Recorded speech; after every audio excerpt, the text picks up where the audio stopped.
வணக்கம். VR truth media நேயர்களே, தொடர்ந்து உண்மைகளை மக்கள் பார்வைக்கு வைக்கிற நிலையில சமகால அரசியல் நிகழ்வுகளை குறித்து பேசலாம். திருப்பி விக்னேஷ் சேர்ந்திருக்காரு. வணக்கம் திரு விக்னேஷ். வணக்கம்.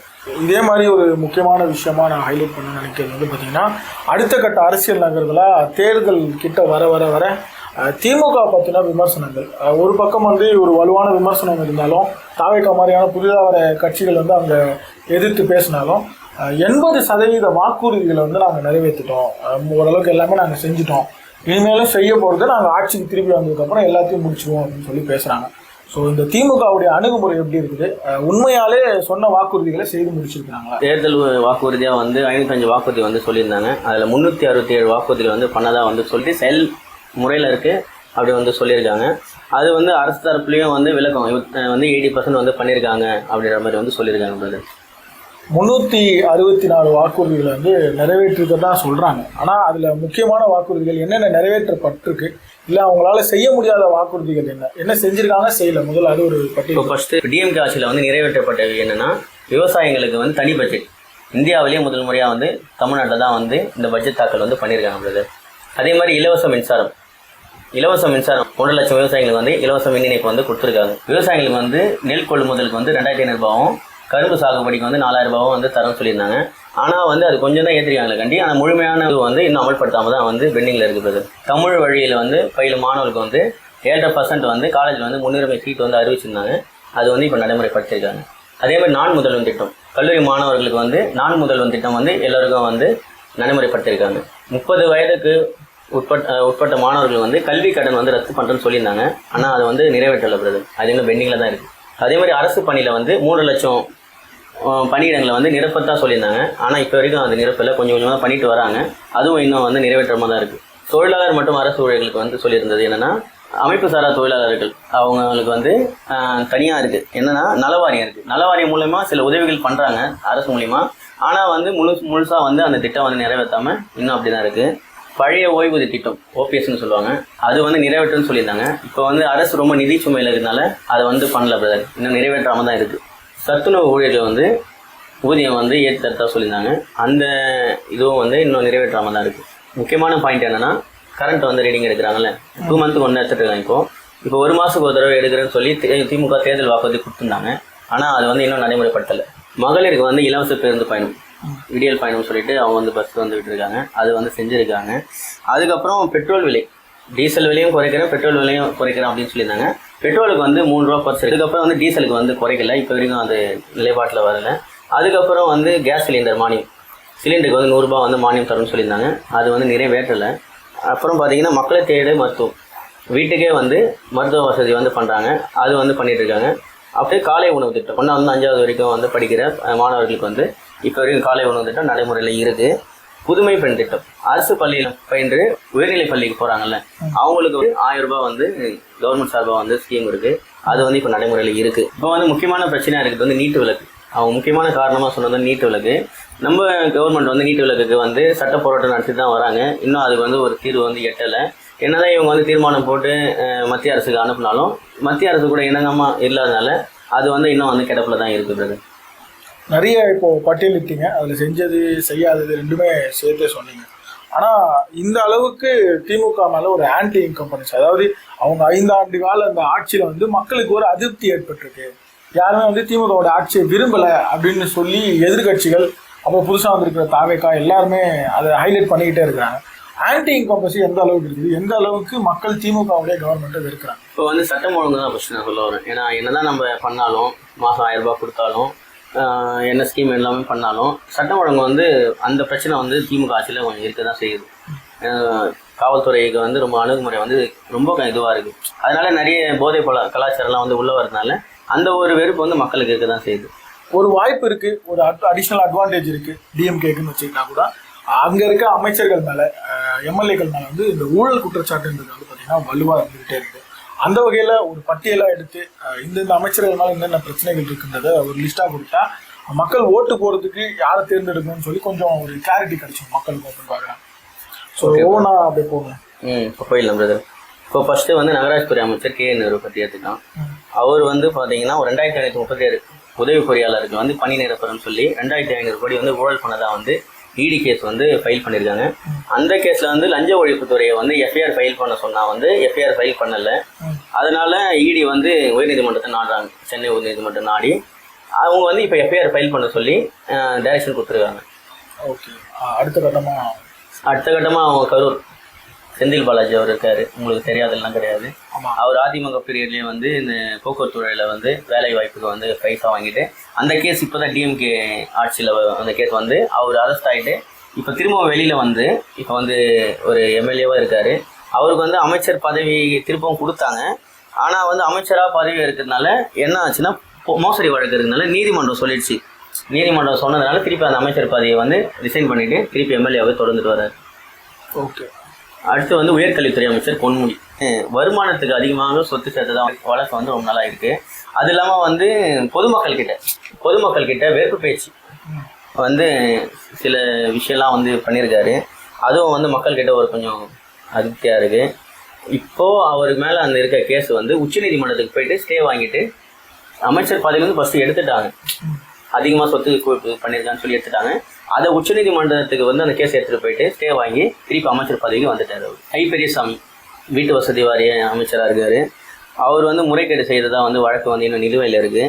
அடுத்தது வந்து இந்த அமைச்சர் தங்கும் தென்னரசு அவர் என்ன பண்ணியிருக்காருன்னா அவர் வருமானத்துக்கு அதிகமாக சொத்து வந்து சேர்த்து வச்சதுனால அவரோட கேஸும் வந்து இன்னும் பெண்டிங்கில் தான் இருக்குது. இந்த மாதிரி நிறைய எம்எல்ஏ மேலே வந்து மணல் திருட்டு, குவாரி, அந்த மாதிரி மைன்ஸ் ப்ராப்ளமான நிறைய கேஸ் வந்து எல்லா எம்எல்ஏ மேலேயும் இருக்குது.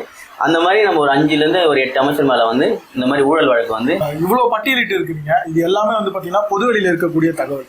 நம்ம யாரும் போய் இன்வெஸ்டிகேஷன் ஜேர்னலிசம் பண்ணி என்ன நடந்திருக்குன்னா பார்க்கல. எல்லாமே பொதுவெளியில் இருக்க டாக்குமெண்ட்ஸ், கோர்ட் ப்ரொசீடிங்ஸ், கோர்ட்ல இருந்து எடுக்கப்பட்ட இன்ஃபர்மேஷன், இதை பற்றி தான் நம்ம பேசுவோம். இவ்வளோ குற்றச்சாட்டு இருக்கிற நிலையில திமுகவுக்கு ஒரு திருப்பி ஆட்சி அமைக்கிறதுக்கான வாய்ப்பு இருக்குது. அப்படி ஆட்சிக்கு வர திமுக வந்து உங்க மேலே கேஸ் போட்டால் என்ன பண்ணுங்க? இவ்வளோ கேஸை பட்டியலிட்ட உங்க மேலே ஒரு வழக்கு தொடுத்தா என்ன பண்ணுங்க? நான் சட்ட ரீதியாக சந்திப்பேன். எனக்கு எதுவும் பயம் கிடையாது. ஏன்னா நடந்ததான் நான் சொல்லியிருக்கேன். என்கிட்ட வந்து அதுக்கான ரெக்கார்ட்ஸ் இருக்குது. அவங்க பண்ண ஊழல் எவ்வளோ என்ன கோர்ட்டில் நிலுவையில் இருக்குது தான் நான் பேசியிருக்கேன். நான் வந்து ஒரு தனிப்பட்ட மனிதரை தாக்குறதோ இல்லை அவங்கள பற்றி பேசணுன்றது என்னுடைய எண்ணம் கிடையாது. நான் ஒரு ஜேர்னலிஸ்ட், நான் யாரை பற்றி வேணாலும் பேசலாம். ஆனால் எங்கிட்ட ரெக்கார்ட்ஸோடு தான் பேசுவேன். தனிப்பட்ட மாதிரிலாம் யாரையும் வந்து தாக்குற மாதிரியும் கிடையாது. அவங்கள வந்து அவங்க சொல்லணும் எனக்கு அவசியமும் கிடையாது. ஒரு பக்கம் திமுகவுடைய கூட்டணி ஓரளவுக்கு முழுமையாக யார் என்னன்றது தெரிஞ்சிருச்சு. இன்னொரு பக்கம் அதிமுக என்டிஏ கூட்டணியும் ஓரளவுக்கு செட் ஆகிட்டாங்க யாருன்னு. ஸோ ஒரு பக்கம் அதே மாதிரி நாம் தமிழர் கட்சி வந்து தனித்து போட்டி அவங்களும் அறிவிச்சிட்டாங்க. இன்னொரு பிளேயர் வந்து என்ன பண்ண போகிறாங்கன்னு தெரில. ஸோ ஒரு 4 முனை போட்டி இந்த அரசியல் தேர்தலும் வந்து தேர்தல் டேட்டை வந்து அறிவிக்க போகிறாங்க அப்படின்ற மாதிரி ஒரு இன்ஃபர்மேஷன் போட்டிருக்கு. ஸோ இந்த சுச்சுவேஷனில் யாருக்கு வாய்ப்பு நிறைய இருக்குது, என்ன மாதிரியா இந்த களம் நகர வாய்ப்புகள் இருக்குது? இப்போ 2026 தேர்தல் வந்து களம் வந்து கொஞ்சம் டஃப்பாக தான் இருக்குது. ஏன்னா 4 முனை போட்டி. டிஎம்கே ஒரு டீம் வந்து ஃபார்ம் பண்ணி வச்சுருக்காங்க. அடுத்தது ஏடிஎம்கே என்டிஏ டீம் இருக்குது. டிவிக்கே ஒரு தனி டீம் இருக்காங்க. என்டிகே ஒரு தனி டீமாக இருக்காங்க. இப்போ 4 முனை போட்டியை சந்திக்க போகுது தமிழ்நாடு.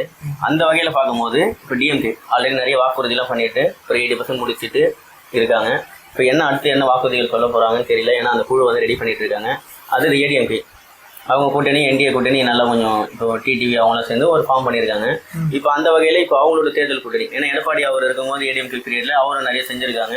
இப்போ கல்லூரி மாணவர்கள்லாம் வந்து நிறைய கொரோனா டைமில் நிறைய எக்ஸாம் எல்லாமே பாஸ் பண்ணி விட்டது, அந்த மாதிரி நிறைய இருக்குது. இப்போ அவங்களாம் வந்து யோசிப்பாங்க.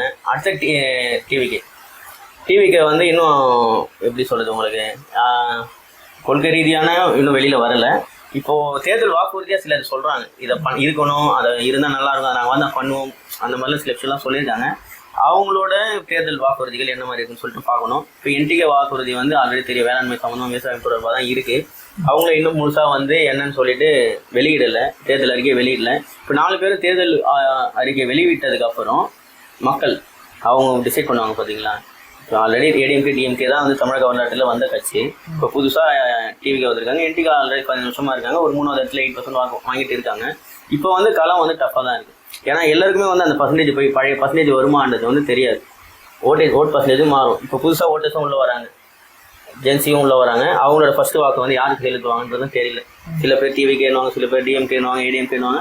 அந்த வகையில் நம்ம வந்து காமன் பீப்புள் அவங்க டிசைட் பண்ணுறது தான் வந்து ஆட்சி பிடிக்க முடியும். அவங்க கட்சி ஓட்டு அவங்களுக்கு போயிடும், புதுசாக வரவங்களுக்கும் புதுசாக அது ஓட்டு போயிடும். அடுத்த கட்ட நடவடிக்கை என்னன்றது நம்ம வாக்குறுதி கொடுப்பாங்கல்ல, தேர்தல் வாக்குறுதி, அதை பொறுத்து தான் மக்கள் வந்து முடிவு பண்ணுவாங்க. ஓகே, ஒருவேளை தமிழ்நாட்டுடைய களம் வந்து தேர்தல் முடிஞ்சதுக்கப்புறம் ஹங் அசம்பிளி, அதாவது தொங்கு சட்டமன்றம் அமைய வாய்ப்பு இருக்குது. இது வரைக்கும் தமிழ்நாட்டில் தொங்கு சட்டசபை வந்திருக்காங்க. இது வரைக்கும் நீங்கள் ஹிஸ்ட்ரின்னு எடுத்து பார்த்தீங்கன்னா வெளியே இருந்து ஆதரவு அந்த மாதிரியான ஒரு இதுவாக தான் இருக்குது. ஆட்சி அதிகாரத்துக்குள்ளே வந்து யாரும் பண்ணதில்லை. வெளியே இருந்து நாங்கள் உங்களுக்கு ஆதரவு கொடுக்குறோம், நீங்கள் ஆட்சி அந்த மாதிரி இருந்தது. இப்போ வந்து எல்லாருமே வந்து காமனாக வந்து கூட்டணி அறிவிச்சிட்டாங்க. இந்த சைடு ஒரு 10 கட்சி இருக்குது, இந்த சைடு ஒரு 10 கட்சி வச்சு கூட்டணி பேசிட்டாங்க. தனியாக இருக்கிறது 2 கட்சி தான். ஓகேங்களா? இப்போ இவங்க தான் வந்து சரிசமாக வர வாய்ப்பு இருக்குது. பன்னெண்டு காலமாக 2 கட்சி இருந்தாலும் ஏடிஎம்கே ஒன்று இல்லை டிஎம்கே இல்லை ஏடிஎம்கே தான் வந்து மக்களோட மனநிலைமையாக இருக்குது. இந்த வாட்டி புதுசாக வர ஓட்டர்ஸ் அவங்க கையில் தான் இருக்குது. அவங்க தான் வரணுமா இல்லை புதுசாக யாருன்னா வரணும்னு ஆசைப்பட்றாங்களா இதை டிசைட் பண்ணுறது அவங்க தான். அந்த வகையில் நம்ம இந்த 2026 வந்து தேர்தல் ரொம்ப வந்து கொஞ்சம் டஃப்பாக இருக்க வாய்ப்பு இருக்குது. அதிகமாக தான் இந்த வாட்டி கேட்டு பெற்றுருக்காங்க. அது இல்லாமல் இப்போ தனியாக நின்னா வந்து காங்கிரஸ் ஜெயிக்கிறதுக்கு கஷ்டம். திமுகவோட நின்று ஜெயிச்சா மட்டும்தான் காங்கிரஸுக்கு வந்து வாய்ப்பு இருக்குது. அது ஒரு விஷயம் அவங்களுக்கு ப்ளஸ் தான். இப்போ புதுசாக தாவேட்டா வந்ததுனால அவங்க கூட நம்ம போயிட்டு கூட்டணி வைக்கலான்ற மாதிரி சில கட்சி நிர்வாகிகள் வந்து பேசி இப்போ டிஎம்கே கொஞ்சம் அதிருப்தியாகி வெளியே போயிடுவோம், நீங்கள் வந்து இத்தனை சீட்டு எங்களுக்கு வந்து 2 ராஜ்யசபா கேட்டிருந்தாங்க, 30 மேலே சீட் கேட்டிருந்தாங்க, அதெல்லாம் தர முடியாதுன்னு சொல்லி பேச்சுவார்த்தை நேற்று நடந்து சுமூகமாக முடிஞ்சுது. 28+1 வந்து இப்போ கொடுத்துருக்காங்க. ஆனால் என்னுடைய பார்வையில் வந்து 28+1 காங்கிரஸ் வந்து அதிகம்தான் அப்படின்னு நான் நினைப்பேன். ஓகே, இன்னும் சில பிளேயர்ஸ் இருக்கிறாங்க. அந்த வகையில் திருப்பி டிஎம்டிகே, அதாவது கேப்டன் விஜயகாந்தோடைய இந்த ஆன்மா ப்ரெஸ் மீட்டை நீங்கள் பார்த்துருக்கீங்க நான் நம்புகிறேன். இந்த ஆன்மா வந்து பார்த்தீங்கன்னா எங்கள் கூடவே இருக்குது. இவங்களால இந்த மாதிரி மக்களாக தொண்டர்களாக இருக்குது அப்படின்னு சொல்லி பேசியிருக்கிறாங்க. அந்த கட்சியோடைய இப்போதைய தலைவராக இருக்கிற பிரேமலதா விஜயகாந்தோடைய தம்பிக்கு வந்து பார்த்தீங்கன்னா இந்த ராஜ்யசபா சீட்டு கொடுக்கப்பட்டிருக்கு. இது எப்படி பார்க்குறீங்க? இது அரசியலில் வந்து யாருமே எதிர்பார்க்காத ஒரு இது. ஏன்னா டிஎம்கே கூடலாம் வந்து டிஎம்டிகே வைக்கமா கூட்டணி அப்படின்ற மாதிரி தான் தொண்டர்கள் நிலைமை வந்து இருந்திருக்கும். ஆனால் லாஸ்ட்டாக வந்து அவங்க கூட்டணி வச்சு தொண்டர்கள் மேலேயே பழியப்படுது. டிஎம்கே கூட்டணியில் வந்து டிஎம்டிகே கூட்டணி வைக்கும்ன்றது வந்து யாரும் எதிர்பார்க்காதது. ஓகேங்களா? அந்த வகையில் இப்போ டிஎம்கே கூட கூட்டணி ஒரு தொண்டரால் கூட ஏற்றுக்க முடியாது. ஏன்னா தொண்டரை கூட நினச்சி பார்த்துக்க மாட்டாங்க. ஏன்னா இந்திய கூட்டணி தான் வந்து அவங்க எப்பவுமே பயணிச்சுட்டு வந்தாங்க.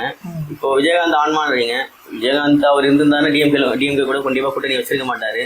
அது இல்லாமல் இவங்க ஒரு ராஜ்யசபா சீட்டு வந்து கேட்டு பெற்றிருக்காங்க. இதே ராஜ்யசபா தான் வந்து ஏடிஎம்கேலும் கேட்டாங்க. அவங்க ஏடிஎம்கேல வழங்காதனால கூட்டணி உங்ககிட்ட வந்து வச்சுட்டு இப்போ ஒரு ராஜ்யசபா வாங்கியிருக்காங்க. இன்னும் எத்தனை எம்எல்ஏ சீட்டு வந்து பேசியிருக்காங்க. இன்னும் அவங்களுக்கு வந்து தொகுதி உடன்பாடு முடியல. முடிஞ்சதுக்கப்புறம் அதை பற்றி நான் சொல்ல வருது.